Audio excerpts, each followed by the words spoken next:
I suppose.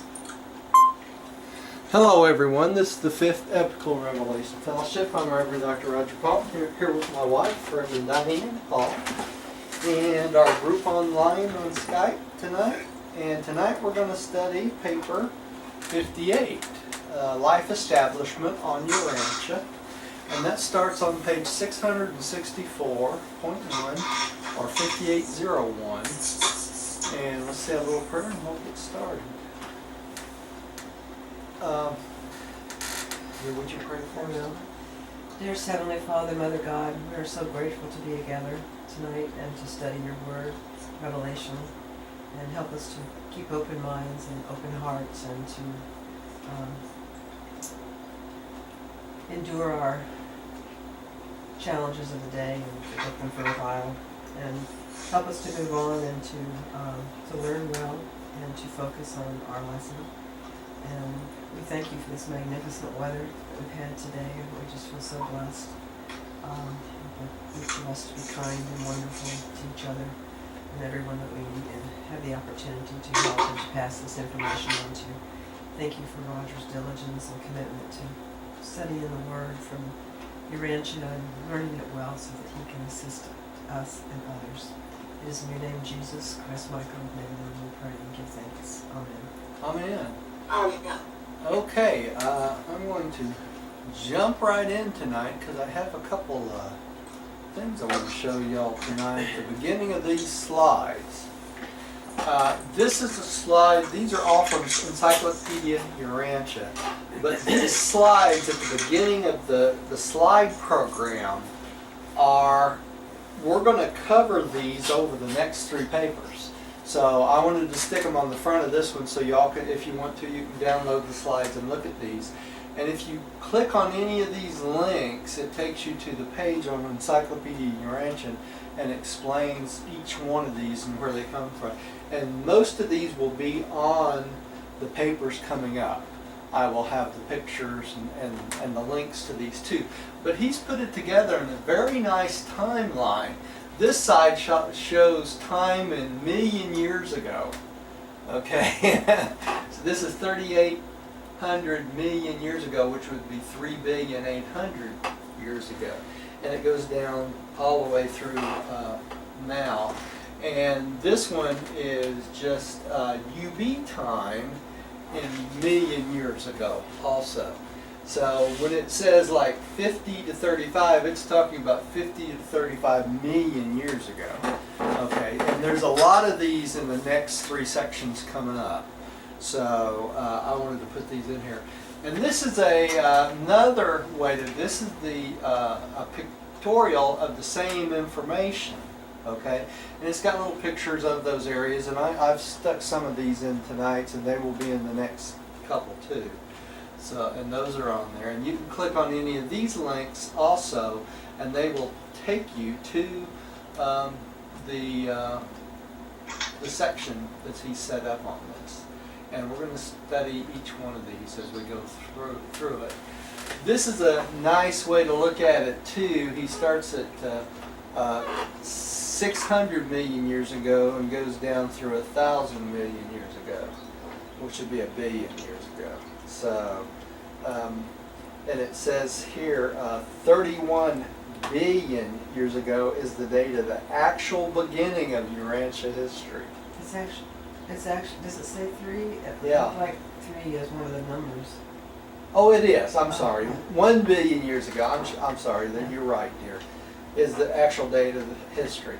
Had attained its approximate side, and this is about the time it was placed on the physical registries of Nebadon and given its name. Okay, so here we are. Let's start the paper. Now, some of this I'm not going to comment a lot on tonight because most of it is pretty self-explanatory. I may say a few little things, but not as much as I normally do, and the fact that I've had dental for all day today, so y'all bear with me. Okay, Tim, would you like to start us out tonight? Paper 58, Life Establishment on Urantia. In all Satania, there are only 61 worlds similar to Urantia, life modification planets. the majority of inhabited worlds are peopled in accordance with established techniques. On such spheres, the life carriers are afforded little leeway in their plans for life implantation. But about 1 world in 10 is designed as Designated. designated as a Decimal planet. decimal planet and assigned to the special registry of the life carriers. And on such planets we are permitted to undertake certain life experiments in an effort to modify or possibly improve the standard universe types of living beings. Okay, now remember, this paper is written by a life carrier. And this particular life carrier has been assigned to this planet since the beginning of time, as far as we're concerned. Okay, as soon as this planet went on the registry, he was assigned.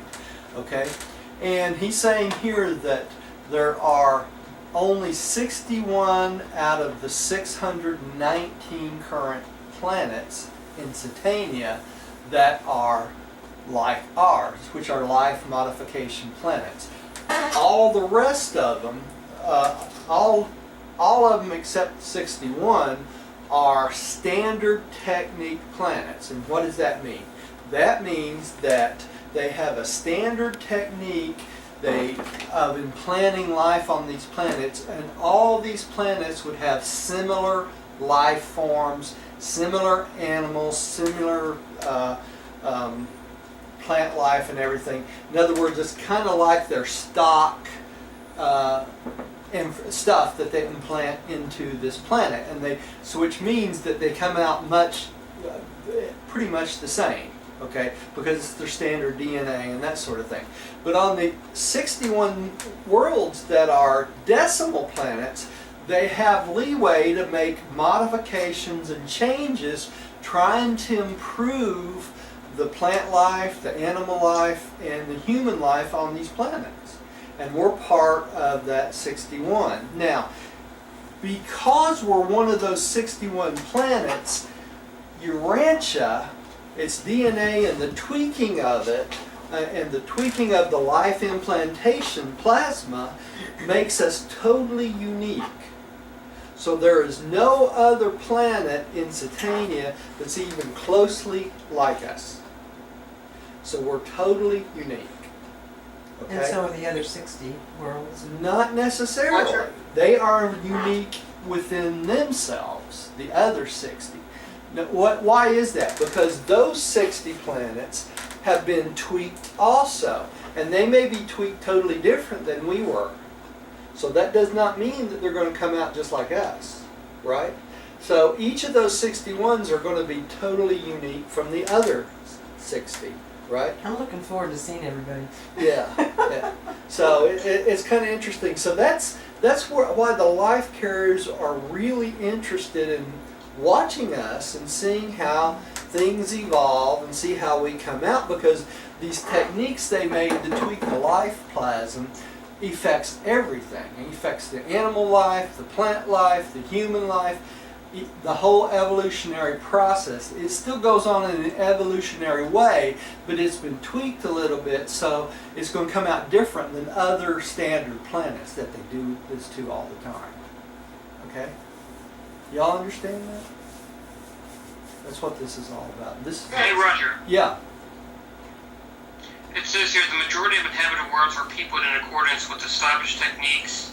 What does that mean? Established technique peopled? What they're talking about is the life plasm that they implant on standard planets is exactly alike on each one of them. Okay? So that's the standard techniques they're talking about. They don't make any modifications to the life plasm. The only thing that would change in those planets is how the life plasm evolves on its own according to that planet atmosphere, according to that planet oxygen level, carbon dioxide level, whether they have a salt base or whether they're based on something else. But the life plasm is pretty standard they put on there, right? Now we're going to find out. we're going to find out in a little bit in this paper that we're a salt-based planet, a briny-based planet, and even the human body is a salt-based. You know, all of our cells have salt in them.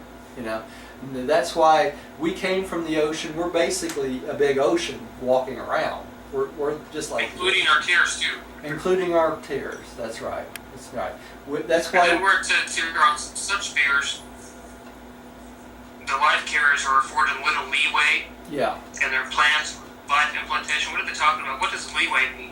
Well, it means they can't go away from the plant. They can't modify the life plasm at all. They're not allowed to. But on a decimal planet, they are allowed to tweak the life plasm. That's what they're talking about. They're given a little leeway in how they present the life plasm and how it evolves. So, Think of leeway as wiggle room. yeah, wiggle room. That's right.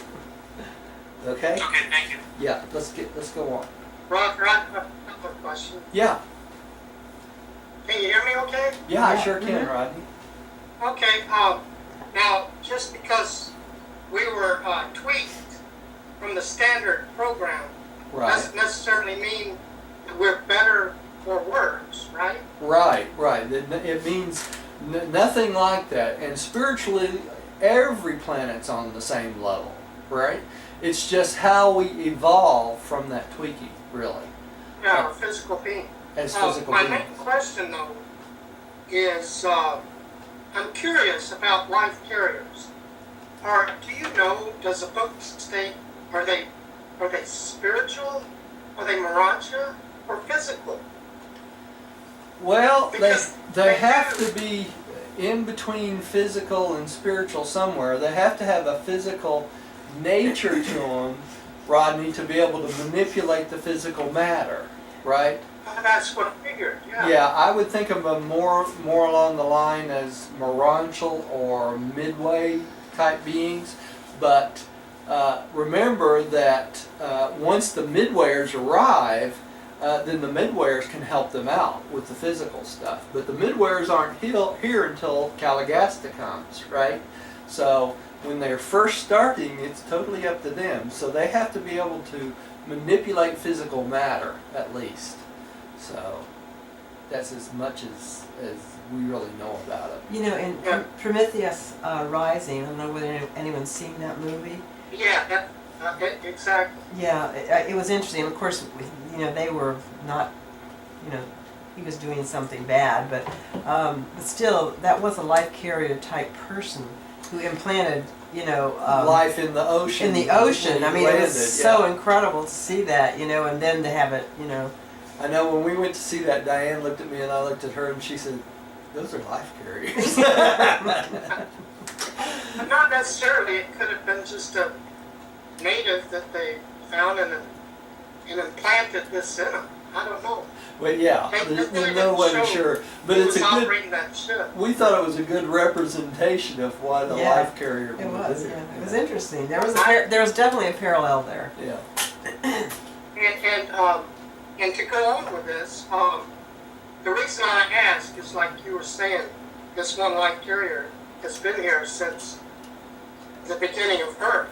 Right. So it means he's as old as Earth is now. Yeah, at least. So how could he be physical unless he has a tree of life to eat from as well? Well, he would have to. That's what I'm saying. He would have to be on the spiritual nature because.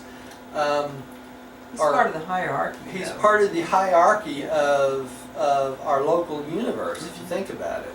You know, the life carriers work with one of the ancients of days to even create life. Yeah. So they have to be on a pretty high level. I mean, that's all there is to it. No, spiritual beings can manipulate the physical world. Yes, but it's there's different techniques of doing that, Rodney. It's just it's With permission. with permission. That's right. Because, you know, I envision petri dishes with life plasm and little eyedroppers and, you know, moving stuff around, physical. Well, it's probably not far from that, Rodney, other than that it's a spiritual being that's moving this stuff around, and the fact that unlike many planets, they take the life plasm with them and they implant it in the planet. And our planet, that's not the way it was done. And people don't realize this. Our life plasm was manufactured from this planet. So, if that is the case, the DNA manipulation that went on was DNA that was already on this planet as it evolved. So they took the briny salt and all these molecules and they manipulated the molecules to create the life plasm here on the planet. So what does that mean? That means that's why we feel so earthy. That's Yeah. right. Yeah. Our whole existence comes from The earth. the earth, our physical existence. Yes. So, when I say we're like the ocean, we really are exactly like the ocean because our life plasm was taken from the ocean, manipulated, and put back in the ocean. Okay? So basically it took the chemicals and what makes us who we are, manipulated those around, put it back in the water and let it evolve, one cell at a time. This takes billions of years. I wonder if that's part of the reason why people believe in reincarnation is because, we've evolved, our cells have evolved, our DNA has evolved. So we would have within our some kind of awareness within the cells. Yeah. We would be in touch with our evolution. Yeah. Yeah. And think about this, when you go to the ocean, you step in the ocean, you're swimming around the ocean, you're back home. When it comes Yeah, up. pretty much. Yeah. Okay, let's keep going. Millie, would you take the next one, please? Yes.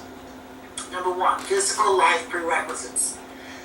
600 million years ago, the Commission of Life Carriers sent out from Jerusalem arrived on Urantia to begin the study of physical conditions to launching life on world number 606 of the Centennial system. This was to be our 606th experience with the initiation of the Nebadon life pattern in Satania, and our 60th opportunity to make changes and institute modifications in the basic and standard life designs of the local universe. Okay, so the pattern is developed by Nebadon, right? By beings in Nebadon, according to whom? Michael and the creative Mother Spirit, right? It's their life patterns. So up to this point, Satania, we are the 606th planet that they start this life in, right? We're the 61st where they're allowed to make changes, or 60th, I'm sorry, a 60th where they're allowed to make changes, right? Now there's 619 inhabited planets in Satania. So there were what? How many after us? 13, right? Because there's 619 planets. So 13 more have been life implanted since then, right? Hey Roger, I had a question. Yeah. The word Satania constantly comes up in this paper, so could you explain what exactly is Satania? Satania is our system, which is part of the constellation. So that's kind of like 1,000 planets, It's right? 1,000 Spread out planets. throughout. That's right. Satania will eventually consist of 1,000 planets. That's right. But That right makes now, a system, correct? huh? A system is at least 1,000 planets. That's right. A system is 1,000 planets, and that's So those 1,000 planets are called Satania that's right. Called in a Satania. grouping. Right. And thank Satan you. was probably named after Satania. All right. Unfortunately. Not the other way around. Very unlikely. Okay? Good thing it wasn't called Luciferania, right? All right. Anything else I want to say about this? Oh yeah, 600 million years ago, the Commission of Life Carriers was sent out. They were sent out from Jerusalem to Urantia. Okay, this Commission of Life Carriers, and the life carrier that wrote this paper was in that commission that came to the planet. Now, did they stay on the planet? Probably not. They probably went back and waited until it was ready for life implantation, then they came back, right? And they went around and implanted life on other planets till then. Okay? That's in the next slide here. Rodney, would you take this slide, please? Yeah. It should be made clear that life carriers do not initiate life until the sphere is ripe for the inauguration of the evolutionary cycle. Neither can we provide for a more rapid life development that can be supported and accommodated by the physical progress of the planet. So the life carriers have to wait till the planet's ripe for life implantation. All the things have to come together at a certain point, a certain time. And this can take millions and millions and millions of years, right? Okay. Here. No, you. No. The Centennial life carriers had projected a sodium chloride pattern of life. Therefore, no steps could be taken towards planting it until the ocean waters had become sufficiently briny. The Urantia type of protoplasm can function only in a suitable salt solution. All ancestral life, vegetable and animal, evolved in a salt solution habitat, and even the more highly organized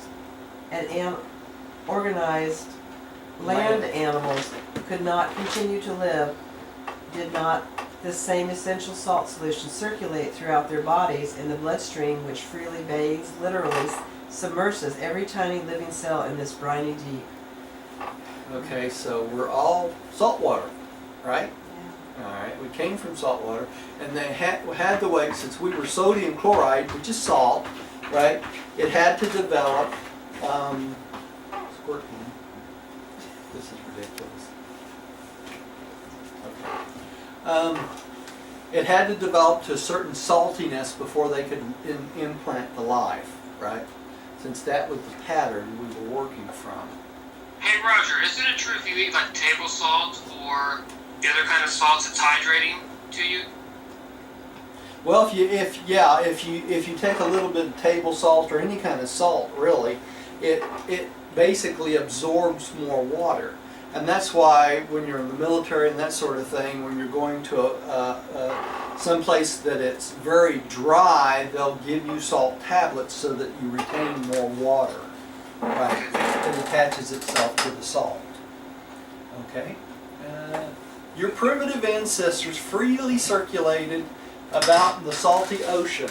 Today, this same ocean-like salty solution freely circulates about your bodies, bathing each individual cell with a chemical liquid and all essentials comparable to the salt water which stimulated the first protoplasmic reactions of the first living cells to function on the planet. So the first cells were immersed in salt water, right? And the cells basically contained salt water. So what happened? Everything evolved from this basic salt water, multiplying cells, and eventually turned into animal life and plant life on the planet. And hey right? Roger, this is just the same ocean as we have today, correct? Same ocean as we have today. That's correct. Thank you. And this is a picture of a cell, okay? And with the nucleus and nucleotides and that sort of thing. And it's basically bathed in a big thing of salt water, okay? That's what that is. Okay? This explains it. Most primitive cell, once DNA was formed to carry genetic information, got that? The DNA, this important component of life had to be protected. Some proteins naturally form themselves into closed spheres. When DNA was first enclosed in such containers, the original photocell was formed. Who do you think did this? The life carriers, right? They did this on the planet. They didn't carry this here and put it there. It was already on the planet. And this is the case for all humans on the planet, with exception of who? Calligasta 100 and Calligasta, right? Adam and Eve. Adam and They weren't Eve from here. weren't from here. They partially, part of their DNA was though. So Adam and Eve was an exception. They were what? A combination of the previous Adam and Eve on their planet, and when they came here, they were given physical bodies that come from the DNA of the local beings, right? Okay, so that's why they were so tall. They were a combination of both, right? Hey Roger, just to clear my confusion. Yeah. So for the life carriers, there was no life on Earth, Urantia. There- The life carriers initiated it. That's right. That's correct. Okay, so it came from them and then it evolved. That's right. Now this is the case on every single planet too, Tim. When new planets form, they don't bang automatically have life. Life is not initiated without what? The spark of life. Where does that come from? The Universe Mother Spirit. The Universe Mother Spirit. And for that spark of life to get started, what does it have as a prerequisite? It has the cells that's been put together by the life carriers. The creative Mother Spirit gives it the spark of life, and that's when it starts. Okay? So all life comes from that first life spark initiation. Got it? That's why human beings will never, ever, in a billion zillion years, be able to create life. We can take the pre-existing components and get them going, but they're always pre-existing components. We cannot create life from nothingness. Only the local Universe Mother Spirit can do that, and she's the working access from the Infinite Spirit, right? But how does she do that, Roger, when you talk about that spark? I have no idea. Okay, thank you. I really don't, Tim. That's one of the mysteries of life. You know, scientists have been trying to create life from nothingness since the beginning of science, and they cannot do that. They can create clones from existing life, right? They can do all sorts of neat and fancy things, but they can't create life from scratch, period. If they did, what would they have to use? They would have to use these cells that were already created by... Protocells. Yeah. Okay. All right. I'm preaching and I haven't gotten hardly... Well, what about like the sheep that were cloned? I mean, they still live. I mean, and Yeah. I mean, they still live, and they live a full life, and then they pass. But their spark of life comes from whom? The creative Mother Spirit. Now, if you clone the... Oh, okay. Okay? Okay, all right. And it's the same ideal as a dinosaur. Same You know, idea. Yeah, they okay. didn't invent the dinosaur. The dinosaurs came from the evolution from the life carrier, which initiated in the ocean. Plus, you know, the Universe Mother Spirit with her spark was in there, and then boom, they just planted it. That's exactly right. You Now, see, I never understood that either when they say how scientists can't create life. I'm like, well, that don't make sense. You know, what about dinosaurs or creating dinosaurs? But now I understand what you're talking about. It I do came too, now. from a cause, and that would be. yeah, it always has a previous cause. That's the thing. And you can clone humans. You know that, right? There's countries that's already cloned humans. Do you think those humans have a soul? They must. They must have. Why? Because it's the creative spark In created their by... DNA. Yeah, and it's in the DNA, created by the creative Mother Spirit. So as soon as life begins, as soon as that clone's life starts, that's the creative spark of the creative Mother Spirit, right? So what happens when this clone gets 5.5 years old? It's a thought adjuster. It gets a thought adjuster just like we do, right? So we actually can clone human beings, and people are doing it in other countries. Yeah. I didn't know that. Yeah, they've already done it in other countries, you know. almost every country's outlawed it, but it's possible. And that's what Hitler was trying to do, is he wanted to clone and make create the everybody perfect race. blue The trouble eyes. is, with each copy that they create, you have a degradation of the cellular material. Okay, Okay? yes. So, all right. Interesting. Okay. Tim, would you take the next one, please? But as this era opens, Urantia in every way evolving toward a state favorable for the support of the initial forms of marine life, slowly but surely physical developments on Earth and in adjacent space regions are preparing the stage for the later attempts to establish such life forms as we had decided would be best adapted to the unfolding physical environment, both terrestrial and spatial. Now, who's they talking about? We. He's talking about him and the other life carriers, right? So let's look at this once again.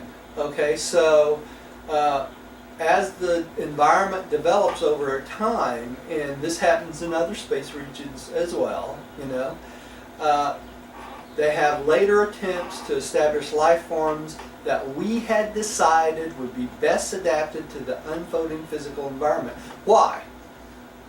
Because every physical environment is different, right? So they have to make a decision of the type of life plasm they want to develop for that particular planet, right? And so, and it's very special that we have so much ocean, isn't it? Yeah. Compared to some of the other planets. Yeah. Okay. And that's probably why they decided sodium chloride as our base for our, you know, because of the large amount of salt water on our planet.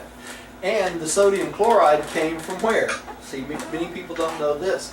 Sodium chloride came from the volcanic eruptions and the development of the planet over time, and it's the cooling of the rock, which turns into granite, which creates moisture, which creates steam, which creates atmosphere. Okay? So it just makes sense. Everything works perfectly. And we're going to learn in this paper later on, our Earth's core is at its core almost as hot as the sun is. Why would that be? Because we came from the sun, right? The chemical reactions of the core are still there. Okay? That would explain why the Egyptians worshipped the sun. That's Really? right. Okay. Roger? Yeah. I just don't get, what does that mean about the developments on Earth in adjacent space regions? Yeah, they're talking about other planets that's being developed close to us. Right. Okay. Yeah. So those planets are probably have similar atmospheres and materials and that sort of thing as we do. So, you know. And then also both terrestrial and spatial? Terrestrial, both physical, basically, in the what's on our planet surface, the terrestrial, right? And spatial being what dimensions we're in, right? So if we were in a different dimension, our physical body would be different, right? Hey Roger, what does the word terrestrial mean again? That's the physical makeup of our environment, our planet, The topical. the topical Thank environment. Okay. Millie, would you take the next one? Yes. I have to wonder, the life carriers projected a sodium chloride pattern of life. Did they have any other options? They probably did, Millie, but it would make more sense that they chose the sodium chloride because of the large amount of salt released from the volcanic reactions of our core of our Earth. So They took all of that into consideration They before took they that- made their choice. that's exactly right. So they already saw all this salt being developed in the oceans and the atmosphere and everything, so it just makes sense that that would be the easiest way to create an environment that cells would grow, right? That's what determined us as a chloride planet, right? Thank you. Hey, Roger, I had a question. Yeah. How do you think science would view this kind of stuff? Would they agree, not so much with the life carriers, but would they agree with some of it? Some That of would be it, taught in schools? oh yeah, some of it is right on the money with what is taught in schools, and some of it is so far off course they would argue with you until they didn't have a breath. You know? Right. But the difference is this, and I'm going to explain this to y'all and try not to insult anybody. Because of the information in a revelation, in this book, we're given certain things that we have to assume on faith. Okay? So we have both a faith-based and a science-based part of our brain that we have to bring together, right? And the trouble with many scientists is they let their science part of their brain override their faith part, okay? And it takes both to come up with truth, okay? So most of the time when people don't say that this is wrong or that's wrong in the Urantia book, it's because of their lack of understanding of the Urantia book as a whole, or a lack of understanding of other parts of the Urantia book that explains what they're talking about. So, and the other thing is they don't want to take the time to study the book enough to gain that understanding to make the whole picture come together. And that's what y'all see with me. I've studied this book for so long, so many years, so many times, that I have an overview look rather than a minute look at just one thing. So when I read the book, I take it as a whole revelation, all the book together, rather than taking one paper at a time and trying to analyze it to death, right? Because if you try to analyze one part of a paper without understanding the rest of the parts of the paper, then you'll come up with wrong solutions, and that's what scientists do. They come up with a wrong solution. And it's not their fault, it's just they don't want to take the time to do it. Right? And it's the same thing with religionists. You know, when people read the Urantia book, they find something that doesn't agree with the Bible and they throw out the whole thing. You know? Well, even the medical arena Does the same they do thing. the same thing, because there probably, I know there are cures to cancer and to diabetes and Parkinson's disease, Alzheimer's, Yeah. you know, that are there and they're obvious, but the doctors simply don't have time, and they're inundated with pharmaceutical, you know. And it depends on what's influencing you. Yeah, right? exactly. They're influenced by the pharmaceutical companies, right? And we have no influences pressing us to believe one thing or another. The difference is in Urantians, people that believe in the Urantian books and most religions, is we have no boundaries on our religion. We take things, we analyze it, we try to determine what the truth is, and our attitudes and our commitments to the book come from our own understanding as we develop those understandings over time, right? So much has to do with being open-minded. yeah, And being open-minded is a faith experience Yeah. too. And that's a simple way of saying. I started reading the book the same way that religion must do today. I started reading the book for 9 months. I tried trying to disprove the book, right? And over time, my common sense overwrote my obstinance to try to disprove it constantly. You know, so. Hey, Roger. Yeah. That was well said. I'm glad to be here tonight. Oh, you're welcome. I wasn't going to talk as much tonight, was I? Oh. Okay. Did we read this paper? I don't No, we didn't. Okay, Rodney, I think you're up. No, I think Millie is actually. Oh, I'm sorry. Millie, you're up. Okay. Subsequently, the Satania Commission of Life Carriers returned to Jerusalem, preferring to await the further breakup of the continental landmass, which would afford still more inland seas and sheltered bays before actually beginning life implantation. See how they foresee what's going to happen to the planet? Well, probably from experience. Yes, from yeah, seeing this in yeah. many other planets, right? All right. Rodney, would you take the next one? On a planet where life has a marine origin, the ideal conditions for life implantation are provided by a large number of inland seas, by an extensive shoreline of shallow waters and sheltered bays, and just such a distribution of the Earth's waters was rapidly developing. These ancient inland seas were seldom over 500 or 600 feet deep, and sunlight can penetrate ocean water for more than 600 feet.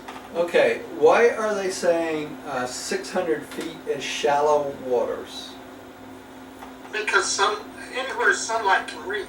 Where sunlight light can reach. What does cells need sunlight for? Everything needs sunlight to grow, That's right. to live. It Is creates. it energy? It's energy, right? Yeah, It- photosynthesis. Photosynthesis, where you hit it right on the head. That's right. And sunlight can get as deep as 600 feet, right? Even though it's dark at 600 feet, there's still rays that can get that deep, okay? And the shorelines, why does it say shallow waters, extensive shorelines with sheltered bays? For cells to start development, it has to be really shallow, right? You have to do the dog pedal. Yeah, you have to be able to do the dog pedaling. So those cells are in very little water, so that the sun can affect them and help them start to split and grow and that sort of thing. And as far as warmth, the And warmth warmth. temperature goes swell. Yeah, when you get 600 Around feet, 70 it's cold. degrees. Yeah, yeah. Okay, and I can attest to that. All right, dear.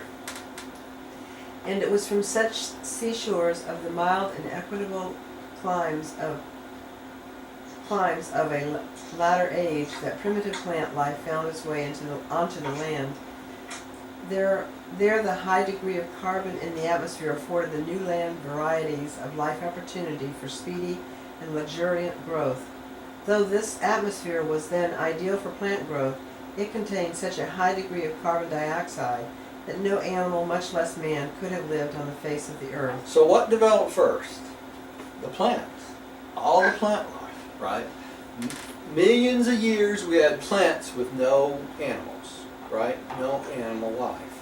Okay? Well, I mean, it started out plants in the ocean, That's right.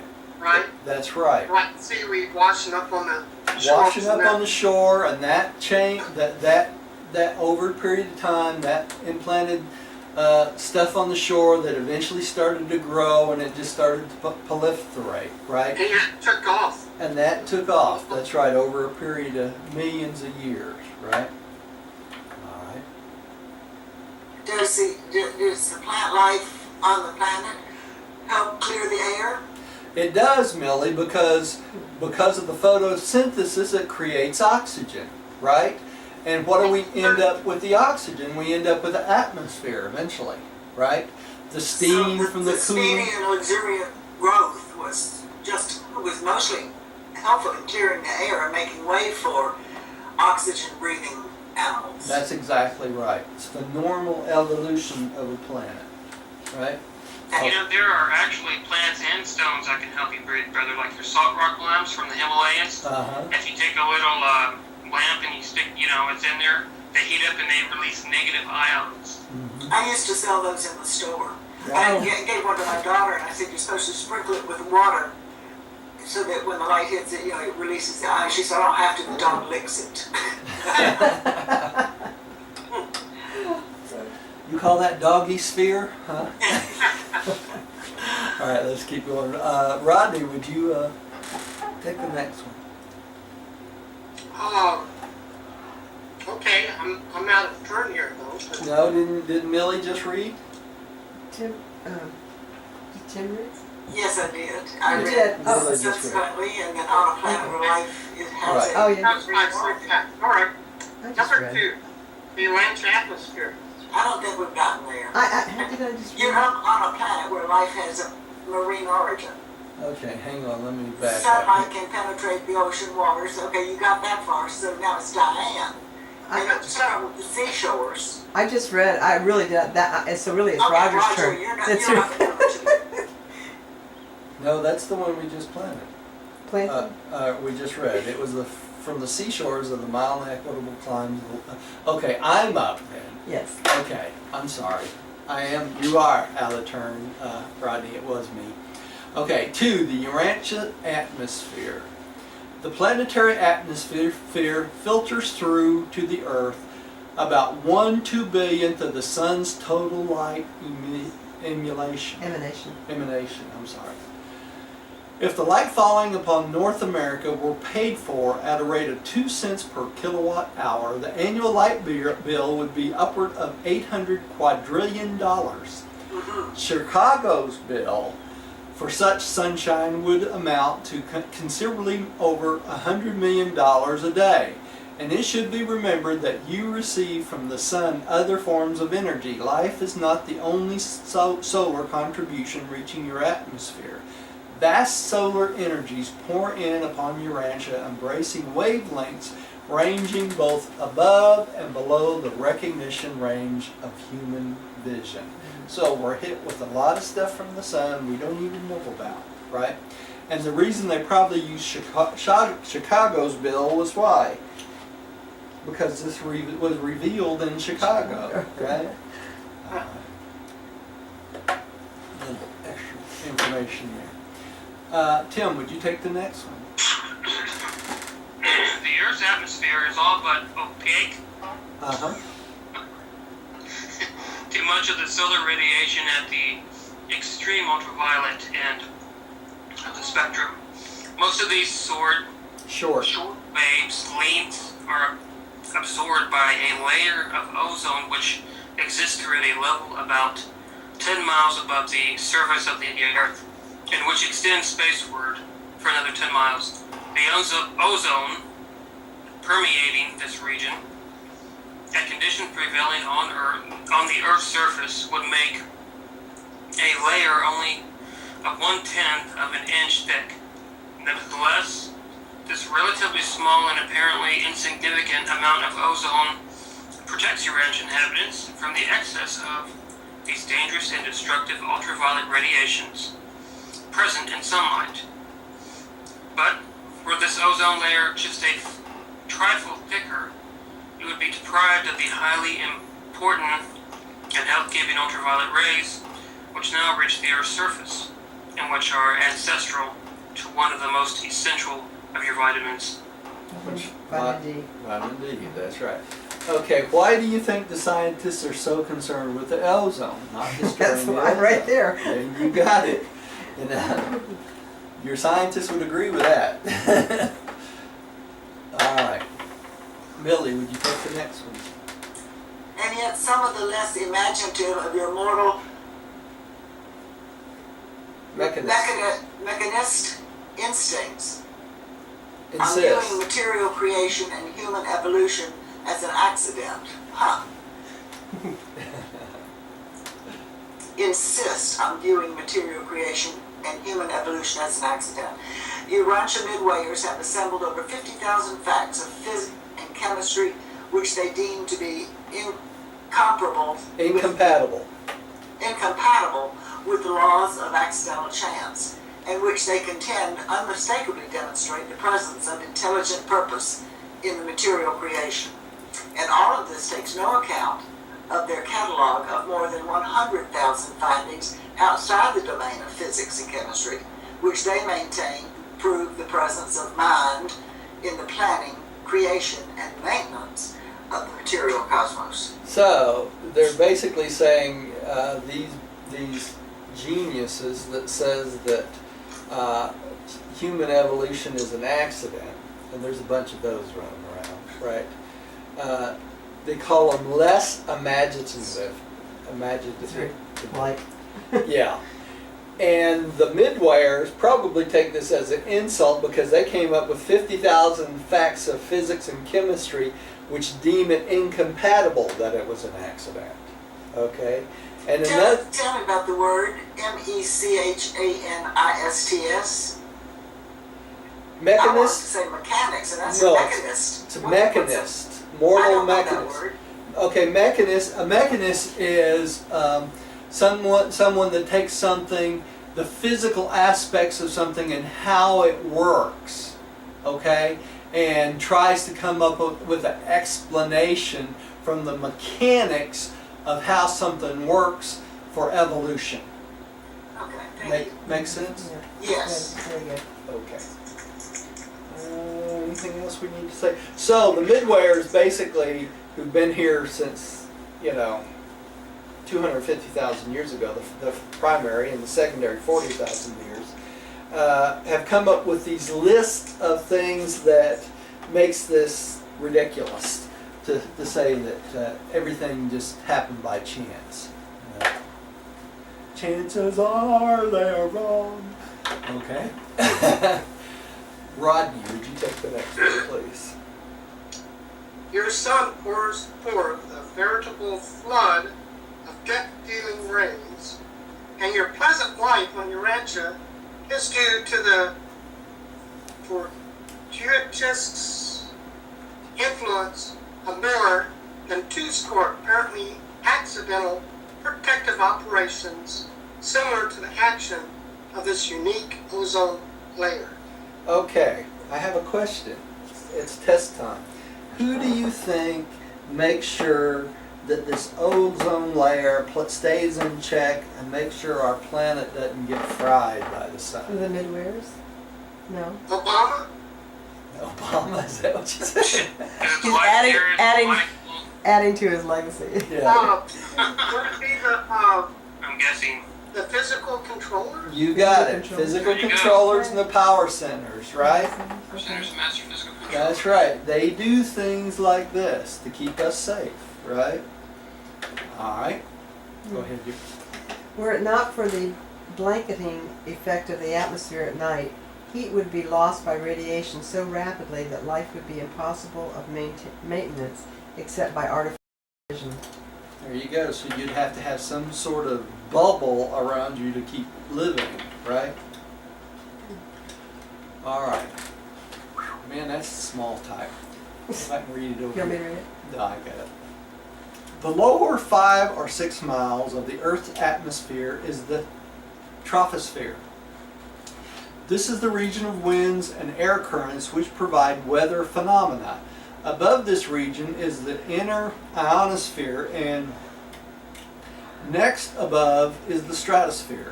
Ascending from the surface of the Earth, the temperature steadily falls for Steadily falls for 6 or 8 miles, at which height it registers around 70 degrees below 0 Fahrenheit. Excuse me. This temperature range from 65 to 70 degrees below 0 Fahrenheit is unchanged in the further ascent for 40 miles. This realm of constant temperature is the stratosphere. At the height of 45 or 50 miles, the temperature begins to rise, and this increase continues until at the level of the aurora displays, a temperature of 12,000 degrees Fahrenheit is attained. 1200. Oh, I'm sorry, 1,200 degrees Fahrenheit is attained, and it is this intense heat that ionizes the oxygen. But temperature in such a rarefied atmosphere is hardly comparable with heat reckoning at the surface of the Earth. Bear in mind that 1/2 of all your atmosphere is found in your first 3 miles. The height of the Earth's atmosphere is indicated by the highest auroral streamers about 400 miles. Interesting to know so much about that phenomenon, you know? Hey, Raj, what exactly is auroral? Aurora. It's going to tell us what that is right now. Yes, northern lights. Yeah, we call them the northern lights. And southern lights. That's right. Sun. And it's going to tell us how they're created here. Tim, would you read the next one? Auroral phenomena are directly related to sunspots, those solar cyclones, which whirl in opposite directions above and below the solar equator, even as do the terrestrial tropical hurricanes. Such atmospheric disturbances whirl in opposite direction when occurring above or below the equator. All right. Let's keep going here. Millie, would you take the next one? The power of sunspots to alter light frequencies shows that these solar storm centers function as enormous magnets.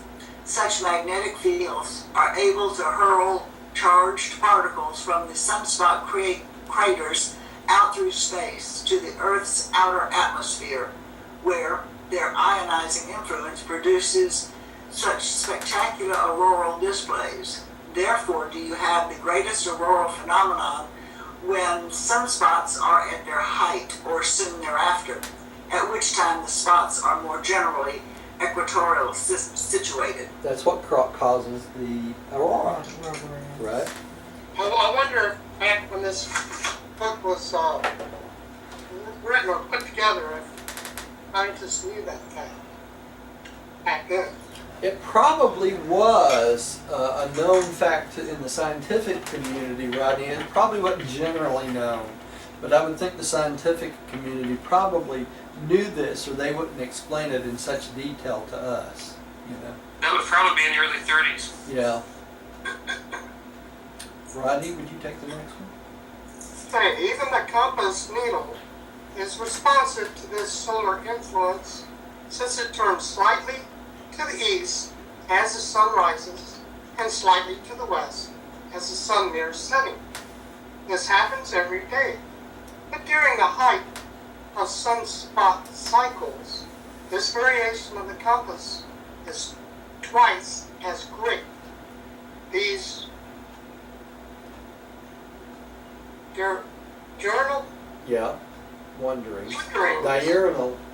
of the Yeah. compass are in response to the increased ionization of the upper atmosphere, which is produced by the sunlight. Do you remember when you took Boy Scouts? They talk about how the magnetic needle goes a little bit in the morning one direction and a little bit in the evening the opposite direction, right? Yeah. This is what this is about. It's the change in the magnetic pole during the sun's coming and going, right? Because it affects the magnetic field. Okay. It is the presence of two different levels of electrified conducting regions in the superstratosphere that accounts for the long-distance transmission of your long and short-wave radio broadcasts. Your broadcasting is sometimes disturbed by the terrific storms which occasionally rage in the realms of these outer ionospheres. It's going to be interesting as time goes by and we stop using some of the radio waves. This is going to change, isn't it? Okay. Spatial environment. During the earlier times of universe materialization, the space regions are interdispersed with vast hydrogen clouds. Just such astronomic dust clusters as now characterize many regions throughout remote space, which we can see. Much of the organized matter, which the blazing sun breaks down and disperses as radiant energy, was originally built up in these early appearing hydrogen clouds of space. Under certain unusual conditions, atom disruption also occurs at the nucleus of the larger hydrogen masses, and all these phenomena of atom building and atom dissolution, as in the highly heated nebula, are attended by the emergence of flood tides of short space rays of radiant energy. Accompanying these dispersed radiations is a form of space energy unknown on Urantia. Okay, so this breaking down of the atom in these areas can cause the electrons to go two different directions. At one point it might be going one direction, and another point it might be going to another. So it disassociates the atoms. All right. See, on this planet we know all the atoms go the same direction all the time, right? Because we have a stable environment. All right. Tim, would you take the next one? The short-rate energy charge of universe space is 400 times greater than all other forms of radiant energy existing in the organized space domains. The outpour of short space rays, whether coming from the blazing nebulae, tense electric fields, outer space, or vast hydrogen dust clouds, is modified qualitatively and quantitatively by fluctuations of and sudden tension changes in temperature, gravity, and electronic pressures. Okay, so it affects all of those. Millie, would you take the next one? These eventualities in the origin of the space rays are determined by many cosmic occurrences as well as by the orbits of circulating matter, which vary from modified circles to extreme ellipses. Physical conditions may also be greatly altered because the electron's spin is sometimes in the opposite direction from that of the grosser matter behavior, even in the same physical zone. So you can have the electron spinning in two different directions, right? In the same zone. All right. Rodney, would you take the next one? The vast hydrogen clouds are veritable cosmic chemical laboratories, harboring all phases of evolving energy and metamorphosizing matter. Great energy actions also occur in the marginal gases of the great binary stars, which so frequently overlap and hence extensively commingle. But none of these tremendous and far-flung energy activities of space exerts the least influence upon the phenomena of organized life, the germ plasms of living things and beings. These energy conditions of space are germane to the essential environment of life establishment, but they are not effective in the subsequent modifications of the inheritance factors of the germ plasm, as are some of the longer rays of radiant energy. The implanted life of the life carriers is fully resistant to all of this amazing flood of the short space rays of universe energy. Okay, so y'all understand why he mentioned this? Because before they get to the point where they're implanting the life plasm, creating the life plasm, these hydrogen clouds of these space rays affect everything that it pours these rays down upon, right? But after the plasm has been created and implanted, then the plasm is no longer, these rays no longer affect the life plasm that they've implanted. Because of what? Because of the covering? Because of the cover, yeah, it's because of the covering, and this is part of the plan of the life carriers to make sure that the life plasm is implanted in a safe environment. You see why this is important? Because if it was not planted in a safe environment, these rays would disassociate the plasm and destroy it, right? So that's part of what the life carriers do, right? So, hey, Roger, Yeah, life plasm and germ plasm, are those the same stuff? those are the same stuff, that's right. Okay. That's basically all the components for all physical life on a planet, including the plant life, the animal life, and everything that has come after that, including the human species.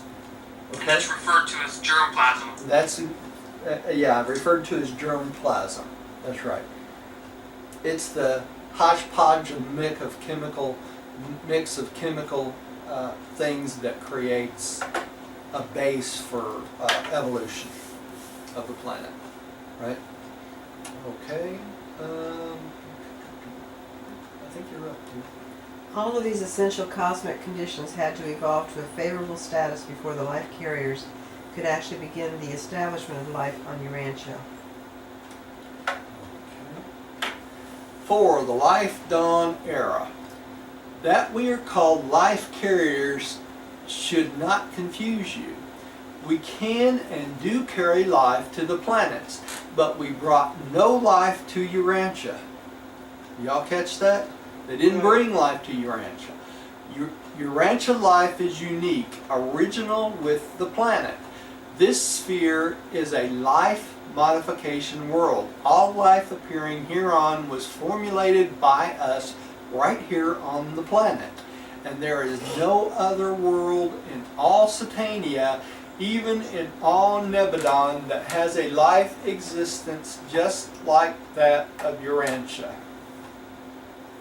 That makes sense. So pretty much when they say Urantia life is unique, original with the planet, they're basically saying that they were the ones that implanted it. Yeah, they took the materials of the planet and created the life plasm. That was from the materials. Oh, they took the materials from the Earth? Yes, Yeah, that's the difference. that's the See, difference. I thought they had some sort of like lab, and then they got the spark from the universe mother, and then they planted it in the ocean. That's true, but it happened all here on this planet, Tim. Okay. Okay? In other words, they didn't Bring it with them. They they didn't didn't bring... transport Maybe you should read that the again. plasm here. It No. was developed here. No, that's why it says here Did we they are... carry life to other planets? Yes, they do sometimes. But they didn't do it here. They did not do it here. That's why they said here that we are called life carriers should not confuse you. What are they talking about? Because they carry life to some planets does not mean that they did it here, right? And then he goes on to say, we can and do carry life to planets. They can take it, right? But we brought no life to Urantia. So they didn't bring... So that universe mother spark must be something they carry on board. No, they don't carry it. It happens by her after they have created, put the stuff together, and she gives it the spark of life. Okay, thank you. Wherever they Roger. are. Right. I've got a question. Yeah. This relates back to my first question of are life carriers spiritual, morontia, or physical? Now, although it didn't happen here on Earth, most every planet, a life carrier transports the life plasma, carries it. Yeah. On many, many planets. So Yeah. do life carriers need angels to protect them, to carry it? Or do you know, or is it carried in No, ships? they're part of the seven sons of God. They're at the bottom of the list of the seven sons of God. Let me, I have to stand up to do this. I'm going to hit this link here for life carriers. This may make it clearer to y'all. I mean, it's just like the tree of life, the shrub, Egyptian shrub, Right. was a living shrub that had to be physically transported. That's right. You know, Rodney, you really should get that book called The Entities, Beings, and was. Personalities of the Urantia book on eBay. It's just wonderful. I can give you the offspring, the principal realm, the population, and it's giving you all the quotes that are the most important to talk about the life carriers, but I'm not going to read it because it's just too awesome. Okay, It's so too long. what's the name of it? It's called The Entities, Beings, and Personalities of the Urantia book. Every personality, entity, being, all of them are in here in this guide.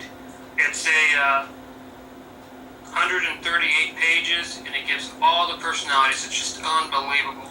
I'm getting it. It's expensive, but it's worth it.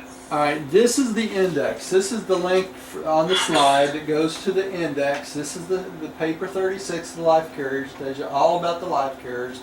But they are part of the sons of God created by Michael. Okay? They're created by every creator son. All right? Let's see. All right, here we go.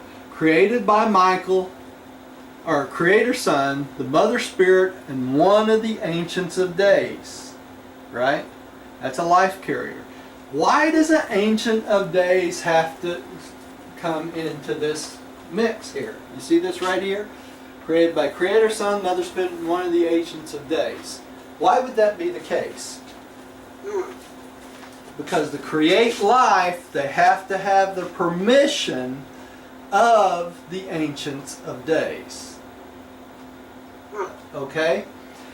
Part of the hierarchy of the sons of God, right? But they are created by Michael, or the Creator Mother Spirit, and one Ancient of Days. That's what I wanted to point out here. Okay. Interesting. And actually, Rodney, I just wanted to point out, you can print this out for free. For some reason, I got it for free. I printed it out, and it came out wonderful. Okay, thank you. But the printing was just a little bit weird, where things were just a little bit off, not really in order. But that's why I bought the book. But Okay. actually, the printing version's pretty good. So I Okay. put it in Google search, and you should have it. What was the previous one? I think you're up, Tim. I could be wrong, but That book was, Yeah. that book was entities, beings, and something else of your And the personalities Urantia of the Urantia book. and personalities. Okay, Yeah. thank you. Any search, category search, and you can even write a PDF, the entities, beings, and personalities of the Urantia book, and have it come up, and you can just print it out, get it for free. It's amazing. yeah, you can connect to any of these slides to the website of the index and get the same thing, really. And see, there's one more thing out there too. I don't have it right now, but it's in my folder. It also gives you the origin and what they do, and the function and other. So it's origin, function, and other. And there's those three categories that they tell you who created them, what they do, and the other stuff they do too. It's just unbelievable. Yeah. I do a lot of research on the Urantia book just by Googling stuff and seek for it, find it, print it out. It's amazing. Okay, 550 million years ago, the Light Carrier Core returned to Urantia in cooperation with spiritual powers and superphysical forces. We organized and initiated the original life patterns of this world and planted them in the hospitable waters of the realm. All planetary life, aside from extraplanetary personalities down to the days of Caligastia, the planetary prince, had its origin in our three original, identical, and simultaneous marine life implantations. These three life implantations have been designated as the central of Eurasia, Africa, the eastern of Australia. How do you pronounce that? Australasia. Australia, Asia, and western Asia, embracing yeah. Greenland and the Americas. Okay, why would there be three? Because when the planets, the continents broke up, that was the three major land masses to start out. And they wanted to make sure that the life plasm was at every single landmass, right? So what would develop? Plant life, animal life, etc., right?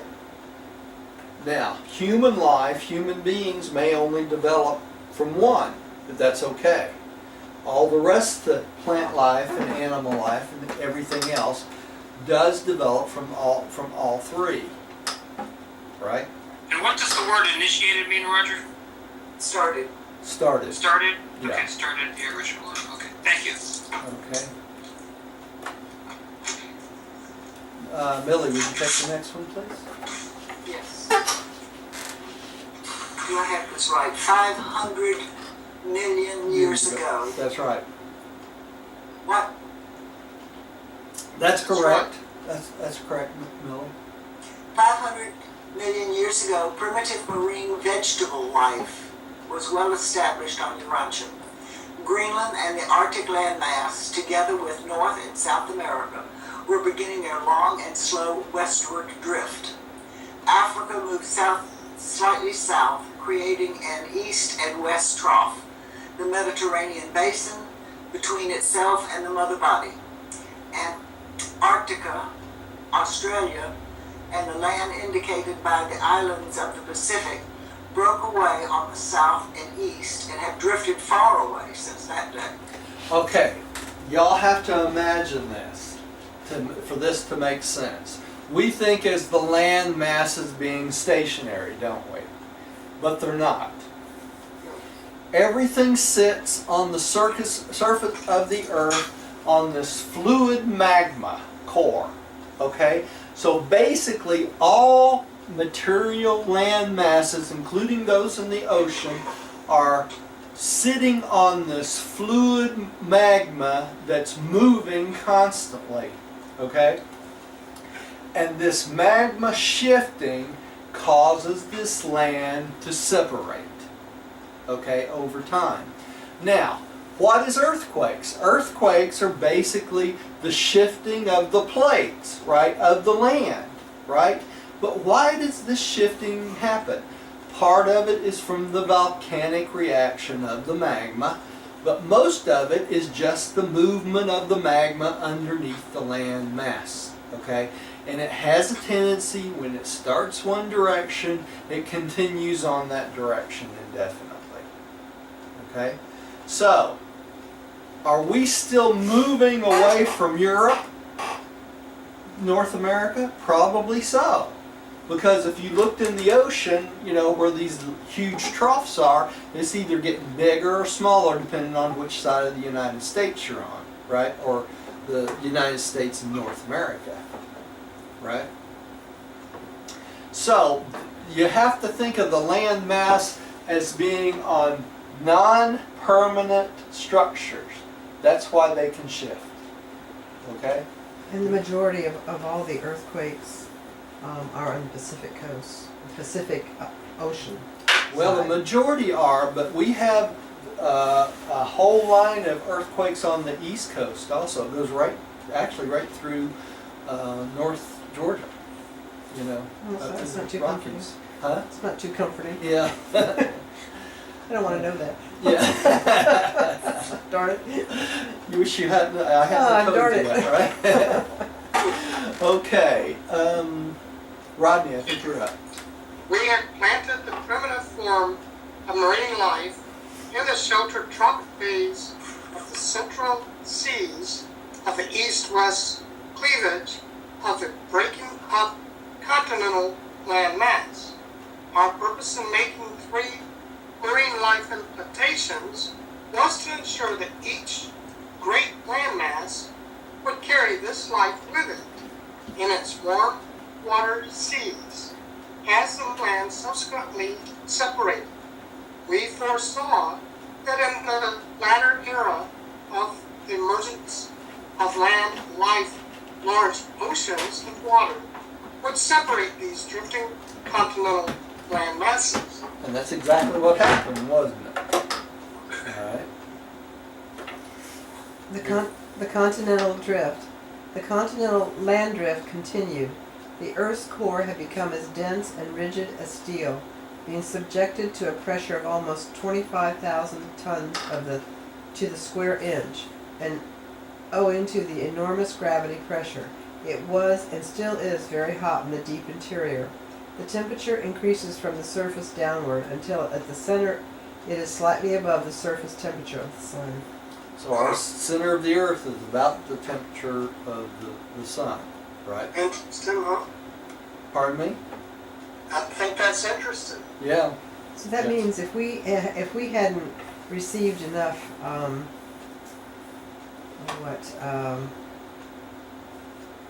debris from the sun to cover up the core, we would not have been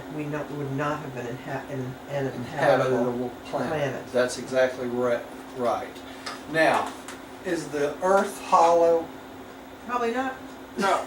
No. No, Probably not not. if it's the sun. No.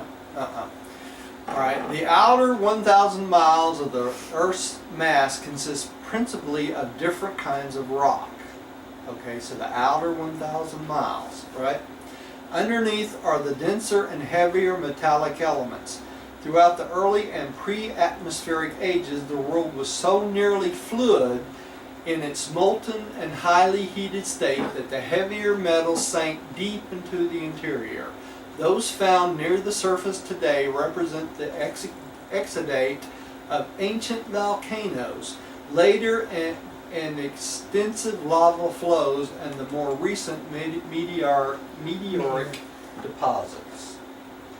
That's what makes up our Earth. Okay. Tim, would you take the next one?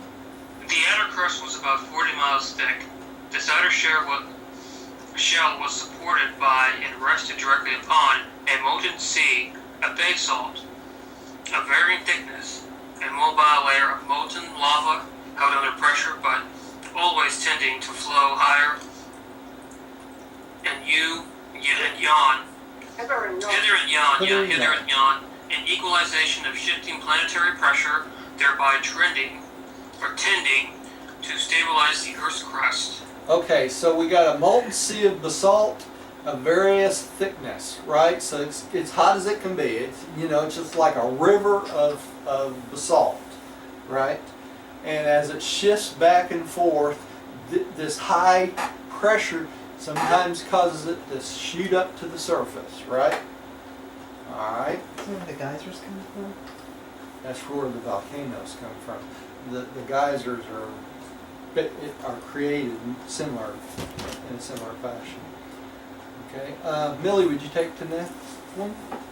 Even today, the continents continue to float upon this non-crystallized, cushiony sea of molten basalt. Were it not for this protective condition, the more severe earthquakes would literally shake the world to pieces. Earthquakes are caused by sliding and shifting of the solar outer crust, and not by volcanoes. There you go. That's it. Okay. Okay. Excuse me. The lava layers on the Earth's crust, when cooled, form granite. The average density of Urantia is a little more than 5.5 times that of water. The density of granite is less than 3 times that of water. The Earth's core is 12 times as dense as water. Okay, as it goes deeper, it becomes more and more denser, right? All right. The sea bottoms are more dense than the land masses, and this is what keeps the continents above water. When the sea bottoms are extruded above the sea level, they are found to consist largely of basalt, a form of lava considerably heavier than the granite of the land masses. Again, if the continents were not lighter than the ocean beds, gravity would draw the edges of the ocean up onto the land, but such phenomena are not observable.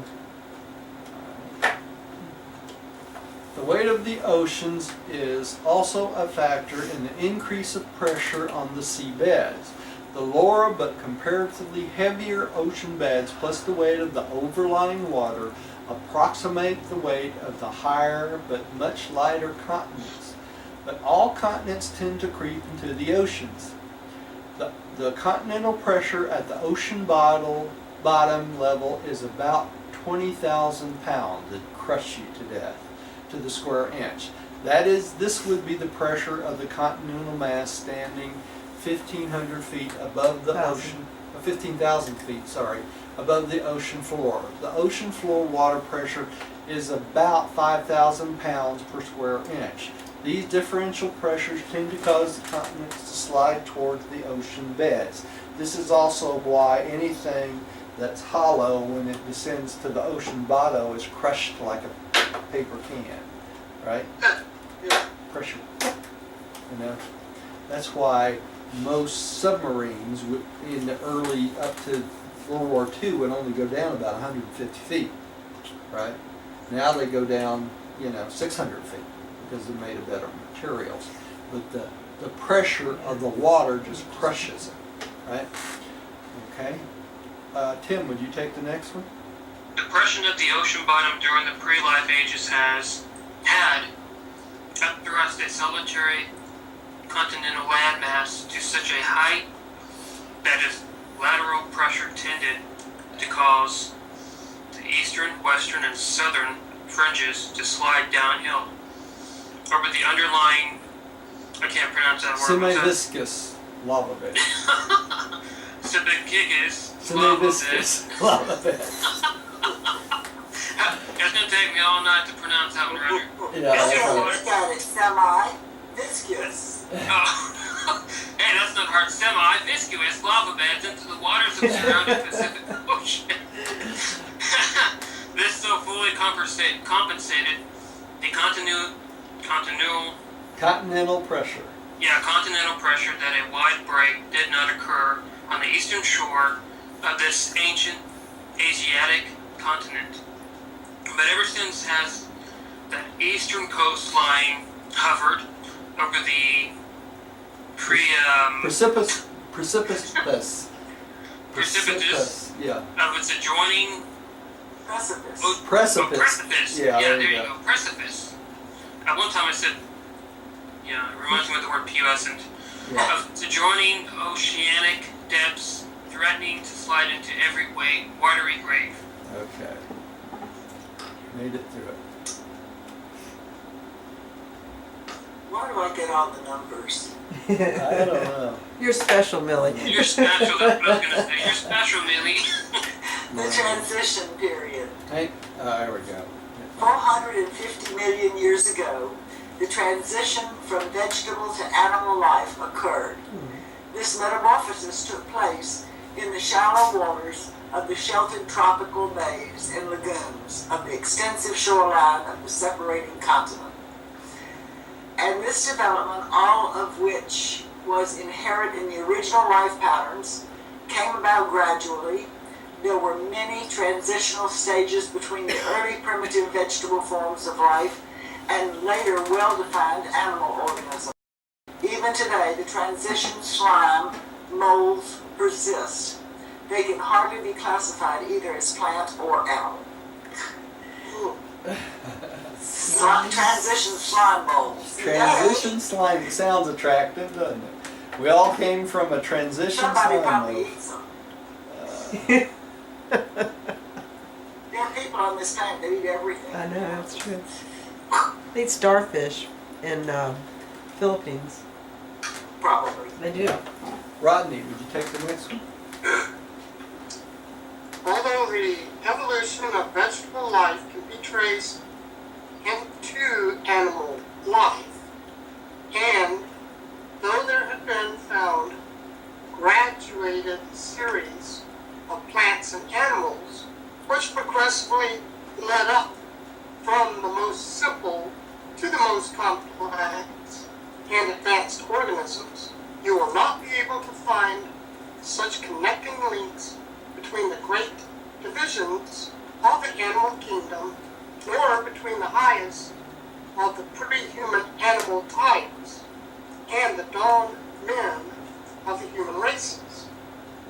These so-called missing links will forever remain missing for the simple reason that they never existed. You got that? You should read that again. We did not come from monkeys. That's what they're saying here. The missing link that all scientists keep looking for.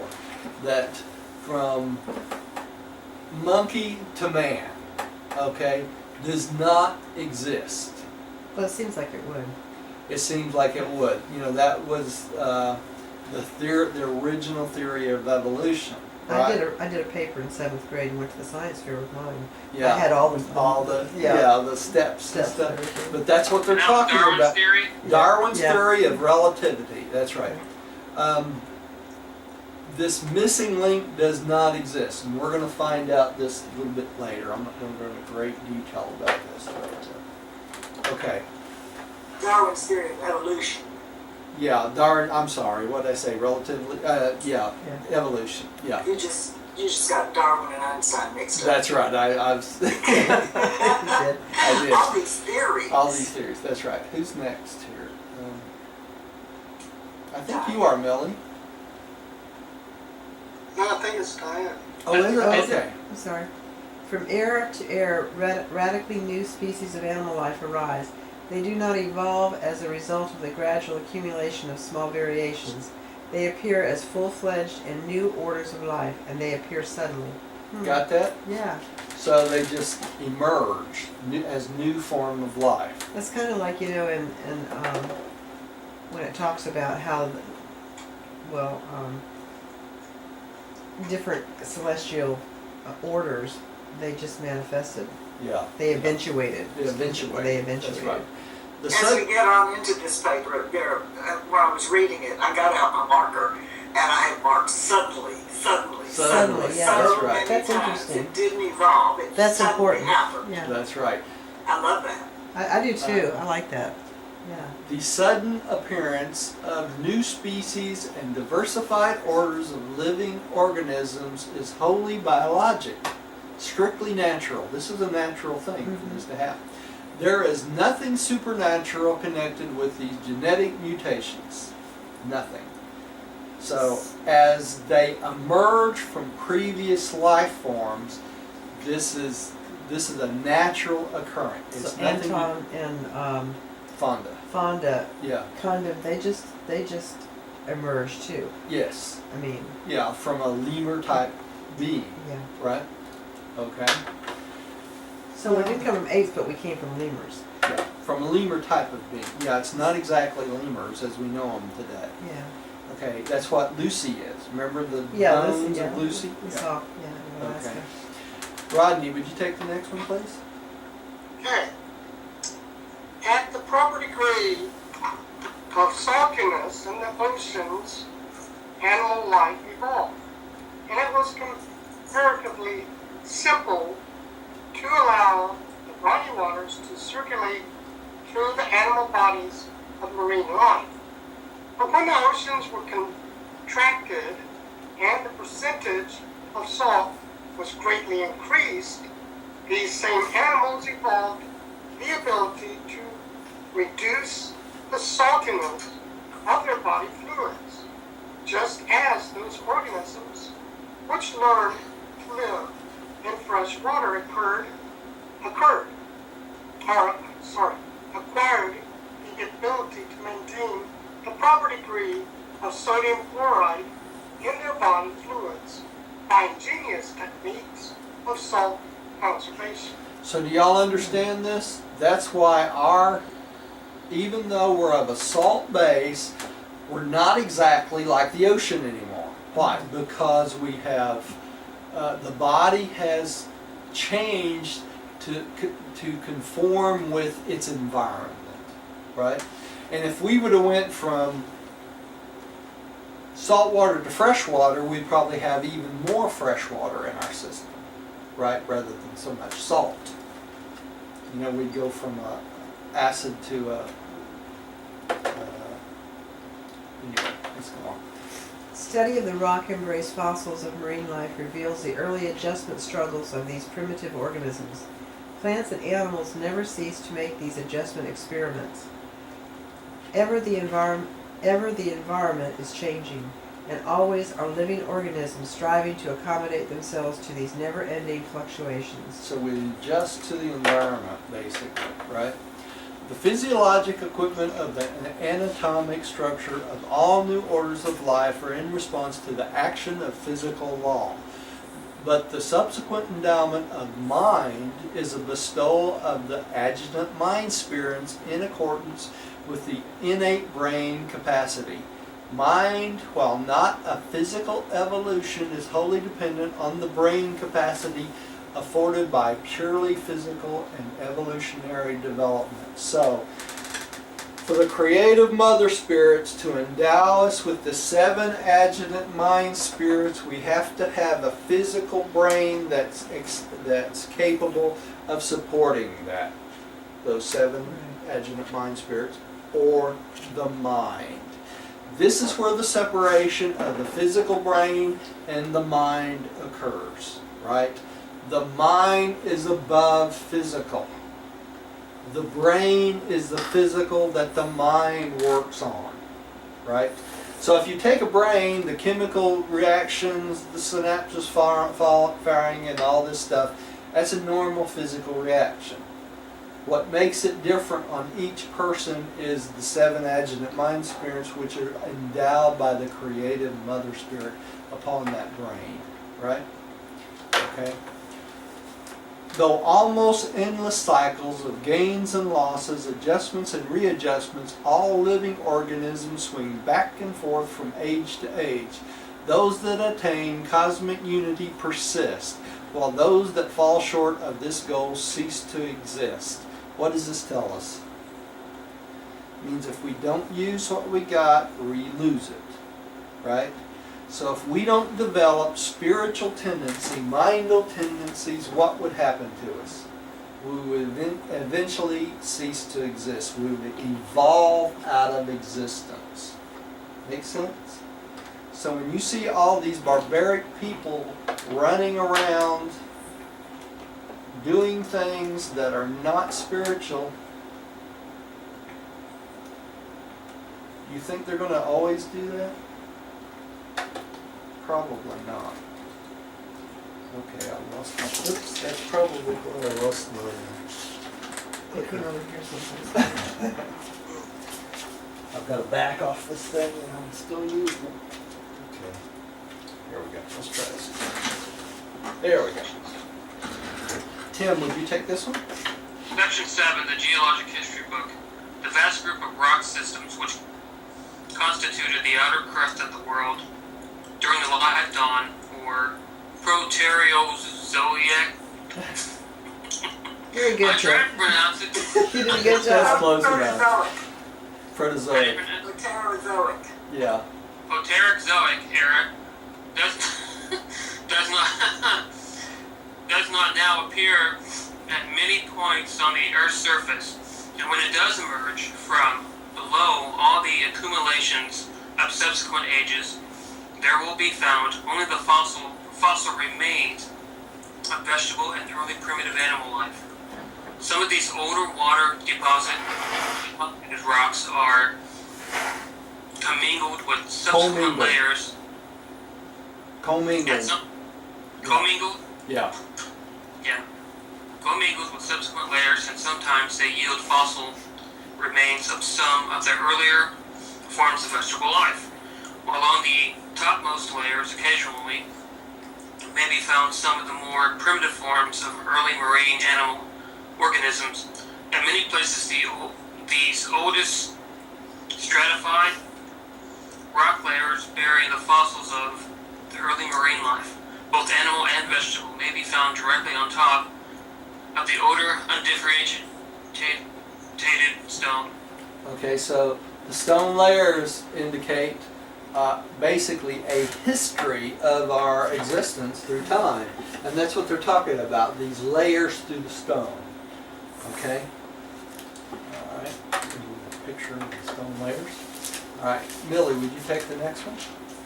Fossils of this era yield algae, coral-like plants, primitive protozoa, and sponge-like transition organisms. But the absence of such fossils in the early rock layers does not necessarily prove that living things were not elsewhere in existence at the time of their deposition. Life was sparse throughout these early times and only slowly made its way over the face of the earth. Okay, so it took a long time for these things to change, right, over time. Rodney, would you take the next one, please? The rocks of this golden age are now at the Earth's surface, or very near the surface, over about 1/8 of the present land area. The average thickness of this transition stone, the oldest stratified rock layers, is about 1.5 miles. At some points, these ancient rock systems are as much as 4 miles thick. But many of the layers, which have been ascribed to this era, belong to later periods. Kind of interesting that these guys were around to experience every layer, isn't it? Okay, dear, would you take the next one? In North America, this ancient and primitive fossil-buried stone layer comes to the surface over the eastern, central, and northern regions of Canada. There is also an intermittent east-west ridge of this rock which extends from Pennsylvania and the ancient Adirondack Mountains on west through Michigan, Wisconsin, and Minnesota. Other ridges run from Newfoundland to Alabama and from Alaska to Mexico. So it tells you where these are. Alright, the rocks of this era are exposed here and there all over the world, but none are so easy of interpretation as those about Lake Superior and in the Grand Canyon of the Colorado River, where these primitive fossil-bearing rocks, existing in several layers, testify to the upheavals and surface fluctuations of those faraway times. If you've ever been to the Grand Canyon, you can see this as evidence. It's really like stepping back into time. Yeah. Tim, will you take the next one, please? The stone layer, the oldest fossil-bearing stratum in the crust of the Earth, has been crumpled, folded, and grotesquely twisted as a result of the upheavals of earthquakes and the early volcanoes. The lava flows of this age brought much iron, copper, and lead up near the planetary surface. There are few places on the Earth where such activities are more graphically shown than in the St. Croix Valley of Wisconsin. In this region, there occurred 127 successive lava flows on land with succeeding winter submergence. Succeeding water submergence and consequent rock deposition. Although much of the upper rock sedimentation and intermittent lava flow is absent today, and though the bottom of the system is buried deep in the earth, nevertheless, about 65-70 of these stratified records of past ages are now exposed to view. And I had highlighted that last sentence. Yeah, in other words, you can go see them. 65 to 70 of these stratified records of past ages are now exposed to view. Yep. It's interesting to boast of this stuff is in North America. Yeah, it is, isn't it? I mean, Yep. there's rid of it, actually. Greenland. Yep. Well, we're talking Wisconsin. Yeah. Rodney, would you take the next one, please? In these early ages, when much land was near sea level, there occurred many successive submergences and emergencies. The Earth's crust was just entering upon its later period of comparative stabilization. The undulation rises and dips. All the earlier continental drift contributed to the frequency of the periodic submergence of the great land masses. Well, we were a moving earth back then. During these times of primitive marine life, extensive areas of the continental shore sank beneath the seas from a few feet to a half a mile. Much of the older sandstone and conglomerates represent the sedimentary accumulations of these ancient shores. The sedimentary rocks belonging to this early stratification rest directly upon those layers, which date back far beyond the origin of life, back to the early appearance of the worldwide ocean. Some of the upper layers of these transition rock deposits contain small amounts of shale or slate of dark color, indicating the presence of organic carbon and testifying to the existence of the ancestors of those forms of plant life which overran the earth during the succeeding Carboniferous or coal age. Carboniferous. I can't even see it. Carboniferous. Carboniferous or coal age. Much of the copper in these rocks layers result from water deposition. Some is found in the cracks of the older rocks and in the concentrate of the sluggish swamp water of some ancient sheltered shoreline. The iron mines of North America and Europe are located in deposits and extrusions lying partly in the older unstratified rocks and partly in these later stratified rocks of the transition periods of life formation. That's a lot to read, Roger, when you have dinner work. Yeah. Tim, would you really? You can't see the screen though. I can't see the screen with the lights in my eyes. Yeah. I am almost not numb anymore. Tim, would you This take era witnessed the spread of life throughout the waters of the world. Marine life has become well established on Urantia. The bottoms of the shallow and extensive inland seas are being gradually overrun by a profuse and luxuriant growth of vegetation, while the shoreline waters are swarming with the simple forms of animal life. Everything just start. Millie, would you take the next one, please? I was trying to, I just have to turn the mic on.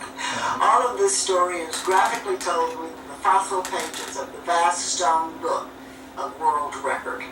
And these pages of this gigantic biological record of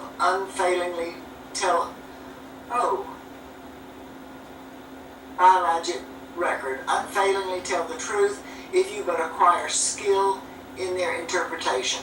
Many of these ancient seabeds are now elevated high upon land, and their deposits of age upon age tell the story of the life struggles of those early days. It is literally true, as your poet has said, the dust we tread upon was once alive. And this is presented by a member of the Urantia Life Carrier Corps, now resident on the planet. He is with us.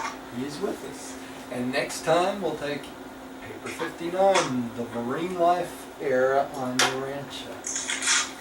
Okay? Yeah. I want to remind everybody too, in case you're interested, if you want to follow the Passion of Christ, tomorrow read paper 179, and the next day 180, and the next day 181, until you reach Easter, which is the resurrection. Thank you. That Thank you. starts tomorrow, paper 179, the Last Supper. Yep. Where they say the fossil pages of the vast stone book, they're just talking about, the earth and pretty much, Yes. they're not talking about Yes. they got that from some history book, you know what I mean? No, that's the layers that's here on Earth today. Exactly, thank you. Yeah.